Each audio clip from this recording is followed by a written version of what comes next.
आप सभी को जय मसीह की। द बाइबल पोर्शन में आपका स्वागत है। हमारा आज का वचन है पहला इतिहास की पुस्तक 27वां अध्याय वचन 16 से 34।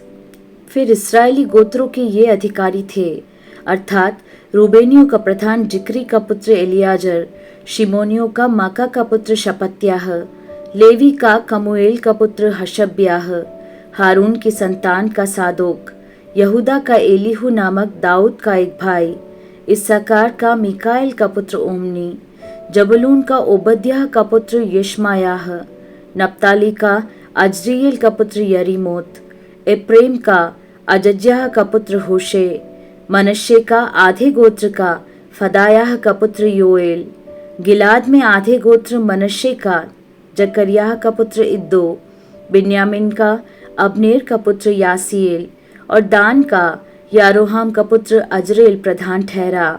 ये ही इसराइल के गोत्रों के हाकिम थे।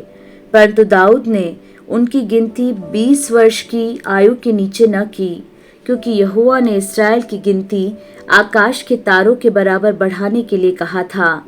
सरूयाह का पुत्र योआब गिनती लेने लगा, पर पूरा न कर सका, क्योंकि ईश्वर का क्रोध इसराइल पर भड़का, और यह गिनती राजा दाऊद के इतिहास में नहीं लिखी गई। फिर अदीएल का पुत्र अजमावेत राज भंडारों का अधिकारी था, और देहात और नगरों और गांवों और गढ़ों के भंडारों का अधिकारी उज्जियाह का पुत्र यहोनातान था। जो भूमि को जोत कर बोकर खेती करते थे, उनका अधिकारी कलूब का पुत्र एजरी था। दाख की बारियों का अधिकारी रामाई शिमी, और दाख की बारियों की उपज जो दाखमधु के भंडारों में रखने के लिए थी, उसका अधिकारी शापामी जब्दी था। नीचे के देश की जलपाई और गूलर के वृक्षों का अधिकारी गदेरी बाल्हानान था, और तेल के भंडारों का अधिकारी योआश था। शारोन में चरने वाले गाय बैलों का अधिकारी शारोनी शित्रे था, और तराइयों के गाय बैलों का अधिकारी अदले का पुत्र शापात था। ऊंटों का अधिकारी इश्माइली ओबील, और गदहियों का अधिकारी मेरोनोतवासी येहदयाह, भेड़ बकरियों का अधिकारी हगरी याजीज था। ये ही सब राजा दाऊद की धन संपत्ति के अधिकारी थे।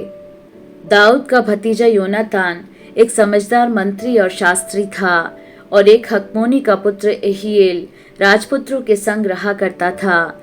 अहितोपेल राजा का मंत्री था, और एरेकी होशे राजा का मित्र था। अहितोपेल के बाद बनायाह का पुत्र यहोयादा और एब्यातार मंत्री ठहराए गए। राजा का प्रधान सेनापति योआब था।